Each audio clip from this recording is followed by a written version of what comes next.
আমার পয়গম্বর, আপনার পয়গম্বর, প্রিয় হাবিব উম্মতের মায়ায়, উম্মতের চিন্তায় জাহান্নামের সামনে জমিনের মধ্যে সিজদায় পড়ে উম্মতি উম্মতি বলে আল্লাহর কাছে কান্না করতেছে। হযরত জিবরাইল দেখে পয়গম্বরকে সালাম দিলেন, আসসালামু আলাইকুম ইয়া রাসূলুল্লাহ। ওগো আল্লাহর পয়গম্বর, ওগো আল্লাহর হাবিব, আপনি আল্লাহর সালাম গ্রহণ করুন। আপনি তো সারা জীবন দুনিয়ার মধ্যে কান্না করেছেন, আপনি তো উম্মতের মায়ায় ঠিক মতো খানা খাইতে পারেন নাই, ঠিক মতো ঘুম পাড়তে পারেন নাই। যেইখানে দুনিয়ার মধ্যে গিয়েছেন ওইখানে উম্মতের চিন্তা করেছেন। আর আজকে এইখানে তো আপনার কান্নার সময় না, এইখানে তো আপনার খুশির সংবাদ। হযরত জিবরাইলের কথা শুনে আল্লাহর পয়গম্বর তাকিয়ে দেখে জাহান্নামগুলো হা করে রয়েছে। আল্লাহর পয়গম্বর বলে, এরে জিবরাইল, যে দেখো দেখো জাহান্নামগুলো হা করে আছে, না জানি আমার কোটি কোটি গুনাহগার উম্মতদেরকে খেয়ে ফেলে। এ জিবরাইল দেখো, তাকিয়ে দেখো জাহান্নামগুলো সামনের দিকে কিভাবে আসতেছে। ওগো আল্লাহ, তোমার ইজ্জত আর জালালের কসম, আমার একটা গুনাহগার উম্মত যদি ওই জাহান্নাম গ্রেফতার করে ফেলে, ওই জাহান্নাম খেয়ে ফেলে, আমি পয়গম্বর কিন্তু তোমার জান্নাতে যাব না। আল্লাহর পয়গম্বর মাথা ওই সিজদা দিকে জমিন থেকে উঠাচ্ছেন না। নবীজির কান্না থামে না, নবীজির কান্না বাড়তেছে বাড়তেছে। এই দিক দিয়ে জিবরাইল আল্লাহকে বলে, ওগো আল্লাহ, তোমার বন্ধু তোমার হাবিব তো কান্না থামাইতে পারতেছি না। তোমার হাবিব বলে তার গুনাহগার উম্মত যদি জাহান্নাম ধরে ফেলে তাহলে ওই জান্নাতের মধ্যে তোমার হাবিব যাবে না। দেখেন দেখেন কেমন ভাবে কান্না করতেছি। আমার পয়গম্বর আল্লাহকে ডাক দেয়, বলো আমার গুনাহগার উম্মতকে যদি জাহান্নাম ধরে ফেলে আমি কিন্তু ওই জান্নাতে প্রবেশ করব না। জিবরাইলকে অর্ডার করলো, এরে জিবরাইল যাও যাও যাও, জান্নাতের মধ্যে দেখো একটা পাত্রের মধ্যে কিছু পানি আছে, ওই পাত্রের মধ্যে ওই পানিটা আইনা ওই জাহান্নামের মধ্যে ছেড়ে দাও। এ বাজান, জাহান্নামের মধ্যে সারার সঙ্গে সঙ্গে যেই আগুনগুলো সামনের দিকে আসতেছিল, ওই আগুন পাওয়ার পরে, ওই পানি পাওয়ার পর ওই জাহান্নামের আগুন সামনের দিকে আসবে দূরের কথা, জাহান্নামের আগুন পিছনের দিকে চলে যাচ্ছে।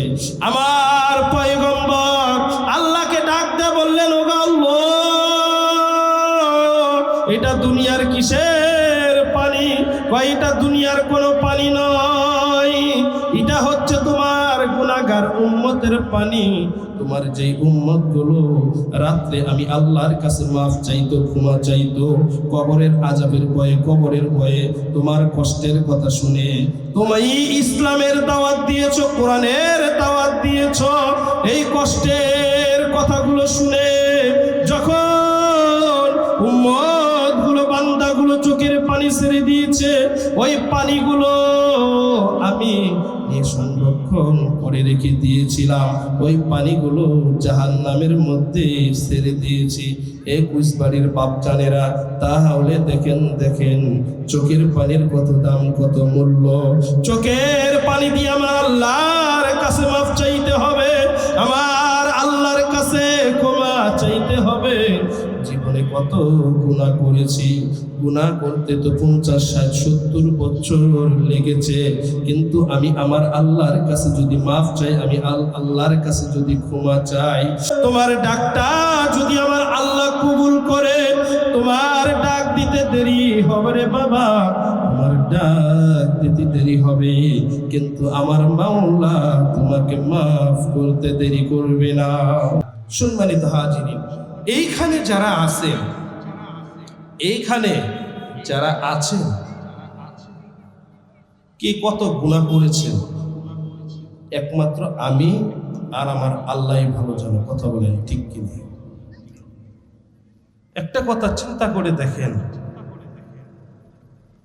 এই গুনার খবর পরিবারের যদি কেউ জানতো, ফ্যামিলির যদি কেউ জানতো, আপনার সন্তান জীবনেও আপনাকে বাবা বলে ডাকতো না, বাবা বলে পরিচয় দিত না। কথা বলেন ঠিক কিনা?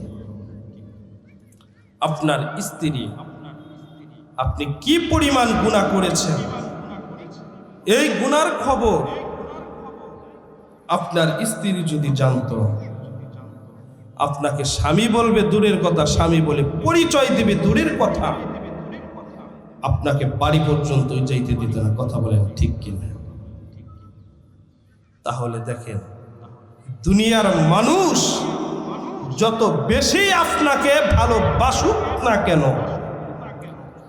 যত বেশি ভালোবাসুক না কেন, আমার মালিকের মতো কেউ আর ভালোবাসে না। কথা বলেন ঠিক কিনা? আমার মালিক জানে আমি কত পরিমাণ গুনাহ করেছি, কত বেশি গুনাহ করেছি।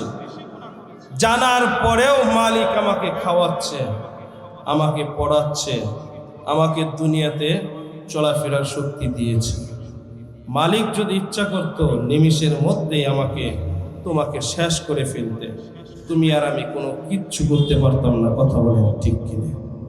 সে কারণে আল্লাহ পাক রব্বুল আলামিন বলেন, ইয়া আইয়ুহাল্লাযীনা আমানুত্তাকুল্লাহ। আল্লাহু আকবার। আপনার অন্তরের ভিতরে, আমার অন্তরের ভিতরে যেই নাপাক, যেই গুনাহ প্রবেশ করেছে, এই গুনাহ নিয়ে যদি চলাফেরা করতে পারি, যখন তখন অ্যাক্সিডেন্ট হওয়ার সম্ভাবনা আছে। গাড়ি নষ্ট, এই নষ্ট গাড়ি দিয়ে যদি রাস্তাঘাটে যদি চলাফেরা করি, যে কোনো সময় অ্যাক্সিডেন্ট হওয়ার সম্ভাবনা আছে। কথা বলেন ঠিক কিনা? আপনি জানার পরেও যদি ওই নষ্ট গাড়ি নিয়ে যদি রাস্তাঘাটে চলাফেরা করেন, তাহলে বিপদ আপনিই পড়বেন। কথা বলেন ঠিক কিনা? এই অন্তরের ভিতরে যেই নাপাক, যেই গুনাহ প্রবেশ করেছে, এই গুনাহকে মোচন করতে হবে, এই গুনাহকে ক্ষমা করাইতে হবে, এই গুনাহকে মাফ করাইতে হবে। কথা বলেন ঠিক কিনা? এই গুনাহটা কিভাবে মাফ করাবেন? আল্লাহ পাক রব্বুল আলামিন বলেন, কোন মানুষ গুনাহ করেছে, গুনার সঙ্গে সঙ্গে ওই মানুষ যদি আমি আল্লাহকে সরি বলে, আমি আল্লাহর কাছে মাফ চাই, আমি আল্লাহর কাছে ক্ষমা চাই, আমি সঙ্গে সঙ্গে তাদেরকে মাফ করে দিই। সুবহানাল্লাহ। চোখের পানির এত মূল্য, এত দাম। আমি খুতবার ভিতরে একটা আয়াত তেলাওয়াত করেছি। আল্লাহ পাক রব্বুল আলামিন বলেছেন যে, উদউনি আস্তাজিব লাকুম, তোমরা আমাকে ডাকো, আমি তোমাদের ডাকে সাড়া দেব। চিল্লা পড়েন সুবহানাল্লাহ। আর চোখের পানির কত দাম, কত মূল্য।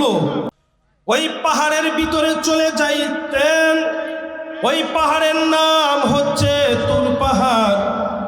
হযরত পয়গম্বর মূসা কালিমুল্লাহ আল্লাহর সাথে বড়ই মহাব্বত ছিল, আল্লাহর সাথে বড়ই প্রেম ছিল। কথা বলেন ঠিক কিনা? রাস্তা দিয়ে তুর পাহাড়ে যাবে, এমন তো অবস্থায়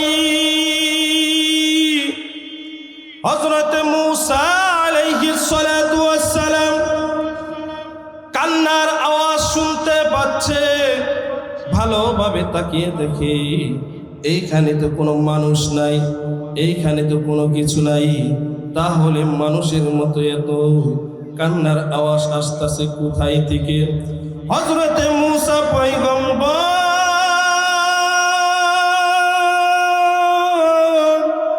ভালোভাবে তাকিয়ে দেখে কোনো মানুষ নাই, কোনো কিচ্ছু নাই। মূসা পয়গম্বরের নজরে একটি পাথর চলে আসলো। তাকিয়ে দেখে ওই পাথর থেকে কান্নার আওয়াজ আসতেছে। মূসা কালিমুল্লাহ বলে, এরে পাথর, তোমার কিসের এত কান্না, তোমার কিসের এত কান্না? তোমার তো কোনো কান্নার কোনো কারণ নাই। বিপদ মুসিবত যাহা কিছু আছে এত আমাদের, আমরা তো মানুষ, আমাদের মুসিবত, সেই কারণে মানুষ কান্না করে। কিন্তু পাথর, তোমার কি হয়েছে? তোমার কি হয়েছে? তুমি এরকম ভাবে কান্না করো কেন? তুমি এরকম ভাবে কান্না করো কেন? মূসা পয়গম্বরকে ওই পাথর বলতেছে, ও পয়গম্বর মূসা, আমাদের পাথরদেরকে জাহান্নামের কীট বানানো হবে, ওই জাহান্নামের ভিতরে ভরপুর করা হবে আমাদের পাথর দিয়ে। আল্লাহর কাছে যেহেতু আপনি পয়গম্বর মূসা যাচ্ছেন, আল্লাহর কাছে বলবেন, আল্লাহর কাছে বলবেন, আল্লাহ যেন আমাদেরকে মাফ করে দেয়, আল্লাহ যেন আমাদেরকে মাফ করে দেয়। হযরত মূসা পয়গম্বর আল্লাহর কাছে চলে গিয়েছে, আল্লাহর কাছে চলে গিয়েছে। বাজার অনেক লম্বা ইতিহাস, অনেক লম্বা ইতিহাস। এত পাথরের কান্না, এত পাথরের কান্না। আর মানুষের চোখের পানির কত দাম, মানুষের চোখের পানির কত মূল্য। দুনিয়ার মানুষ এই চোখের পানির মূল্য না দিতে পারলেও, না দিলেও কি হবে, কিন্তু এই চোখের পানির মূল্য একমাত্র আমার আল্লাহ দিবে। চিল্লা পড়েন সুবহানাল্লাহ। এই দিক দিয়ে আমার আল্লাহ জাহান্নামের উদ্ধারণ করি। ওই কুরসিউনের মধ্যে, বিচারের চেয়ারের মধ্যে যখন বসে বিচার করবি, ভালোভাবে তাকিয়ে দেখবি আল্লাহর পাশে তার বন্ধু প্রিয় হাবিব বসা নাই। ডাইনে ভাবে মজলিসের মধ্যে আমার আল্লাহ তাকিয়ে দেখবে, কোথাও নাই, কোথাও নাই। আমার হাবিব গেল কোথায়? আমার পয়গম্বর গেল কোথায়? নবী গেল কোথায়? জিবরাইলকে বলে, রে জিবরাইল, দেখো দেখো দেখো আমার বন্ধু, আমার হাবিব কোথায় গিয়েছে। যে পর্যন্ত আমার হাবিব আমার পাশে না আসবে, যে পর্যন্ত আমার হাবিব আমার বন্ধু আমার পাশে চেয়ারে না বসবে, সে পর্যন্ত তো আমি আল্লাহ বিচার শুরু করতে পারি না। আল্লাহ পাক রব্বুল আলামিন জিবরাইল ফেরেশতাকে আদেশ করলো, এরে জিবরাইল, যাও যাও যাও, আমার বন্ধু আমার হাবিব কোথায় গিয়েছে, কোথায় গিয়েছে দেখো, ডেকে নিয়ে আসো। আল্লাহ পাক রব্বুল আলামিনের হুকুম অনুযায়ী হযরত জিবরাইল তালাশ করতেছে, হযরত জিবরাইল তালাশ করতেছে। আমার পয়গম্বর, আপনার পয়গম্বর, প্রিয় হাবিব উম্মতের মায়ায়, উম্মতের চিন্তায় জাহান্নামের সামনে জমিনের মধ্যে সিজদায় পড়ে উম্মতি উম্মতি বলে আল্লাহর কাছে কান্না করতেছে। হযরত জিবরাইল দেখে পয়গম্বরকে সালাম দিলেন, আসসালামু আলাইকুম ইয়া রাসূলুল্লাহ। ওগো আল্লাহর পয়গম্বর, ওগো আল্লাহর হাবিব, আপনি আল্লাহর সালাম গ্রহণ করুন। আপনি তো সারা জীবন দুনিয়ার মধ্যে কান্না করেছেন, আপনি তো উম্মতের মায়ায় ঠিক মতো খানা খাইতে পারেন নাই, ঠিক মতো ঘুম পাড়তে পারেন নাই। যেইখানে দুনিয়ার মধ্যে গিয়েছেন ওইখানে উম্মতের চিন্তা করেছেন। আর আজকে এইখানে তো আপনার কান্নার সময় না, এইখানে তো আপনার খুশির সংবাদ। হযরত জিবরাইলের কথা শুনে আল্লাহর পয়গম্বর তাকিয়ে দেখে জাহান্নামগুলো হা করে রয়েছে। আল্লাহর পয়গম্বর বলে, এরে জিবরাইল, ওই যে দেখো দেখো জাহান্নামগুলো হা করে আছে, না জানি আমার কোটি কোটি গুনাহগার উম্মতদেরকে খেয়ে ফেলে। এ জিবরাইল দেখো, তাকিয়ে দেখো জাহান্নামগুলো সামনের দিকে কিভাবে আসতেছে।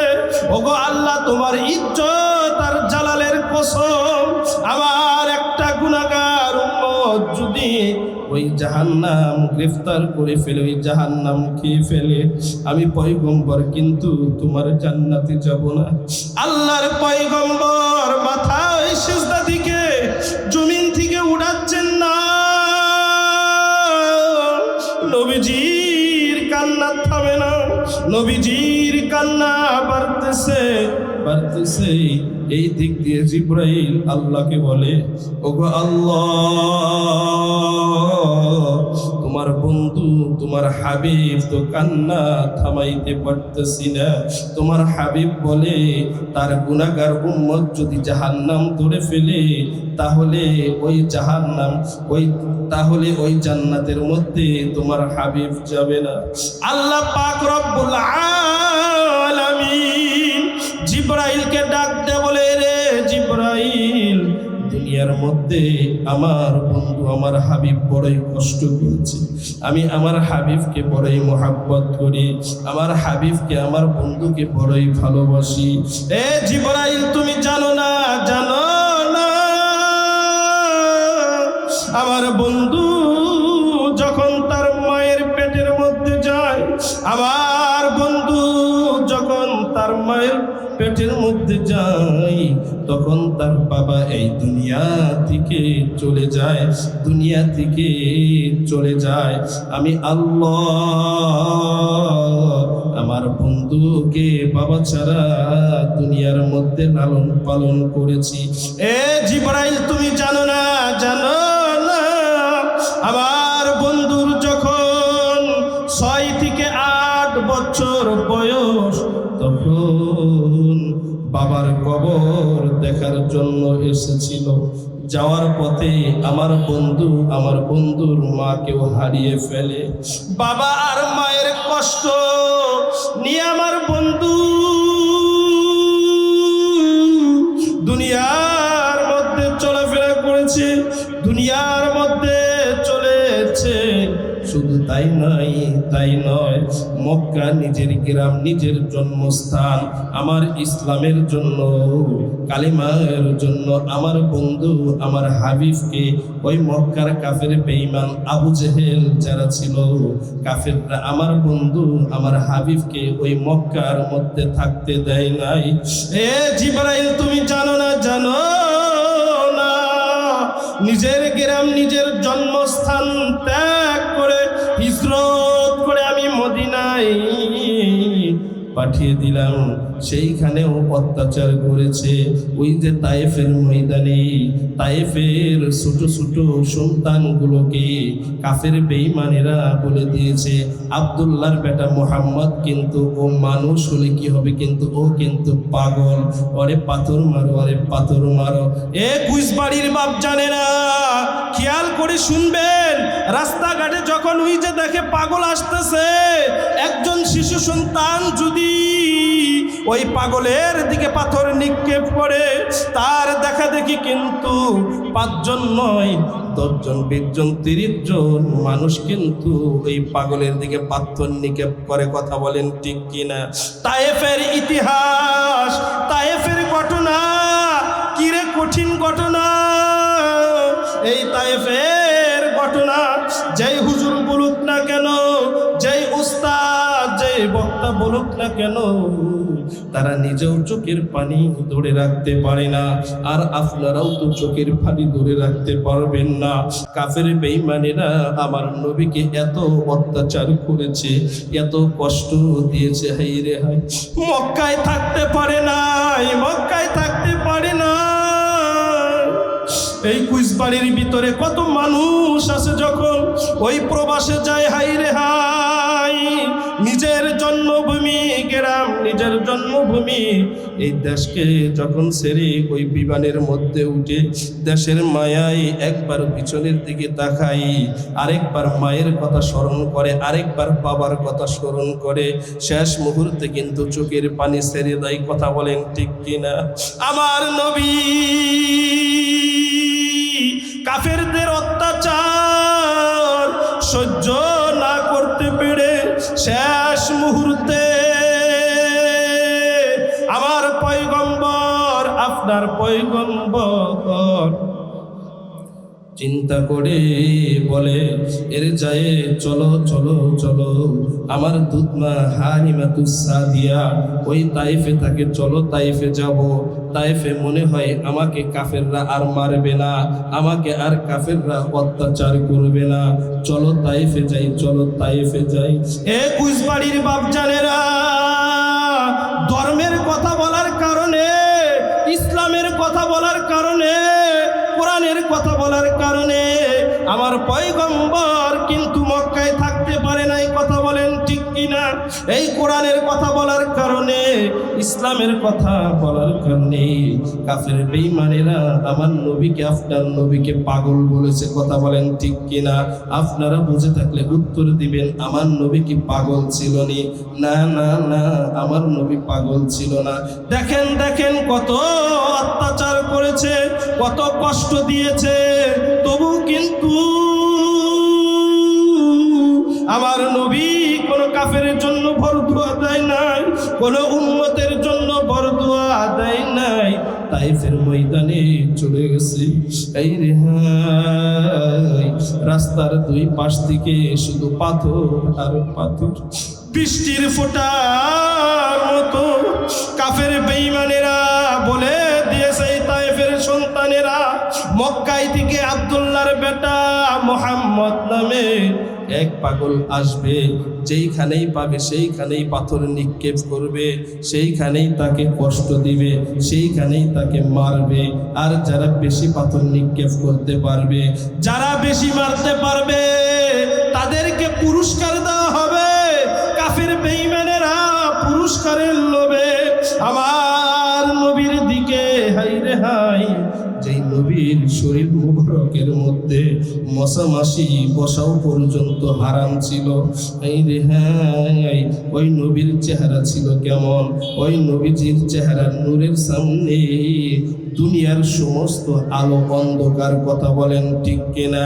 আমার নবী কেমন নবী ছিল? যেই রাস্তা দিয়ে যাইতো, ওই রাস্তার দুই পাশে গাছগুলো আমার নবীর উপরে ছায়া দিয়ে থাকতো। পশু পাখিগুলো আমার নবীকে দেখলে সালাম দিত। মক্কার মানুষেরা আমার নবীকে চিনল না, আমার নবীকে মক্কার মানুষেরা চিনল না। তায়েফের ময়দানে চলে গেল। তায়েফের বেঈমানেরা, তায়েফের সন্তানগুলো আমার নবীর দিকে যখন পাথর নিক্ষেপ করতেছিল, এমন তো অবস্থায় নবীজির পালক পুত্র হযরতে যাই তাকিয়ে দেখে নবীজির অবস্থা বেশি খারাপ করে ফেলেছে। এই বাজার নবীজির পালক পুত্র তাকিয়ে দেখে নবীজির শরীর দিয়ে রক্ত প্রবাহিত হচ্ছে। কিতাবের ভিতরে এসেছে নবীজির শরীরের মধ্যে যেই পোশাক ছিল, নবীজির পা মোবারকের মধ্যে যেই জুতা ছিল, এই রক্ত মোবারকের সাথে শরীরের সাথে পা মোবারকের সাথে কাপড় আর জুতোগুলো আটকে গিয়েছে। একবার নয়, দুইবার নয়, একাধিকবার নবীজি অজ্ঞান হয়ে গিয়েছে, জ্ঞান হারা হয়েছে। ওই জায়েদ নবীজির পালক পুত্র তায়েফের ময়দানে সন্তানদেরকে কতবার বলেছে, এরে তায়েফের মানুষেরা, আমার নবীকে আর মাইরো না, আমার নবীকে আর মাইরো না। তোমরা কি জানো না আমার নবীর মা নাই, বাবা নাই? তায়েফের মানুষগুলো তো এগুলা বুঝতো না। শেষ মুহূর্তে জিবরাইল কতবার বলেছে, ওগো পয়গম্বর, আদেশ করেন, একবার শুধু অনুমতি দেন, তায়েফটা উপরের দিকে তুলে একেবারে ছেড়ে দেই, একেবারে চূর্ণ বিচূর্ণ করে দেই। আমার পয়গম্বর বলি, এরে জিব্রাইল, না না না, আজকে আমি যদি এই তায়েফকে অর্ডার করি, এই তায়েফকে ইজাজত দিয়ে দেই, তুমি শেষ করে দিবা। আমি কাদের কাছে কালিমার দাওয়াত নিয়ে যাব? এই তায়েফের মানুষগুলো আজকে বুঝে নাই বলে আমাকে এমন কষ্ট দিয়েছে, এমন পাথর নিক্ষেপ করেছে। রে জিব্রাইল, না না না, আমার পয়গম্বর কেমন পয়গম্বর ছিল, কোন মানুষের জন্য বরদুয়া দেয় নাই। দেখেন জাহান্নামের সামনে কেমন ভাবে উম্মতের জন্য কান্না করতেছে। দেখেন কেমন ভাবে কান্না করতেছি। আমার পয়গম্বর আল্লাহকে ডাকতে বলো, আমার গুনাহগার উম্মতকে যদি জাহান্নাম ধরে ফেলে, আমি কিন্তু ওই জান্নাতে প্রবেশ করব না। জিব্রাইলকে অর্ডার করলো, এরে জিব্রাইল, যাও যাও যাও, জান্নাতের মধ্যে দেখো একটা পাত্রের মধ্যে কিছু পানি আছে, ওই পাত্রের মধ্যে ওই পানিটা আইনা ওই জাহান্নামের মধ্যে ছেড়ে দাও। এ বাজান, জাহান্নামের মধ্যে সারার সঙ্গে সঙ্গে যেই আগুনগুলো সামনের দিকে আসতেছিল, ওই আগুন পাওয়ার পরে, ওই পানি পাওয়ার পর ওই জাহান্নামের আগুন সামনের দিকে আসবে দূরের কথা, জাহান্নামের আগুন পিছনের দিকে চলে যাচ্ছে। আমার পয়গম্বর আল্লাহকে ডাক দিয়ে বললেন, ও আল্লাহ, এটা দুনিয়ার কিসের পানি? এটা দুনিয়ার কোনো পানি নয়, এটা হচ্ছে তোমার গুনাহগার উম্মতের পানি। তোমার যেই উম্মত গুলো রাত্রে আমি আল্লাহর কাছে মাফ চাইতো, ক্ষমা চাইতো, কবরের আযাবের ভয়ে, কবরের ভয়ে তোমার কষ্টের কথা শুনে তুমি ইসলামের দাওয়াত দিয়েছো, কোরআনের দাওয়াত দিয়েছো, এই কষ্টের কথাগুলো শুনে যখন উম্মত গুলো, বান্দাগুলো চোখের পানি ছেড়ে দিয়েছে, ওই পানিগুলো আমি সংরক্ষণ করে রেখে দিয়েছিলাম, ওই পানিগুলো জাহান্নামের মধ্যে ছেড়ে দিয়েছি। 21 বাড়ির বাপজানেরা, তাহলে দেখেন চোখের পানির কত দাম, কত মূল্য। চোখের পানি দিয়ে আমার আল্লাহর কাছে মাফ চাইতে হবে, আমার আল্লাহর কাছে ক্ষমা চাইতে হবে। জীবনে কত গুনাহ করেছি, গুনাহ করতে তো 50, 60, 70 বছর লেগেছে, কিন্তু আমি আমার আল্লাহর কাছে যদি মাফ চাই, আমি আল্লাহর কাছে যদি ক্ষমা চাই, আল্লাহ যদি তোমার ডাক শুনতে পারে, তোমার ডাকটা যদি আমার আল্লাহ কবুল করে, তোমার ডাক দিতে দেরি হবে রে বাবা, তোমার ডাক দিতে দেরি হবে, কিন্তু আমার মাওলা তোমাকে মাফ করতে দেরি করবে না। সুবহান।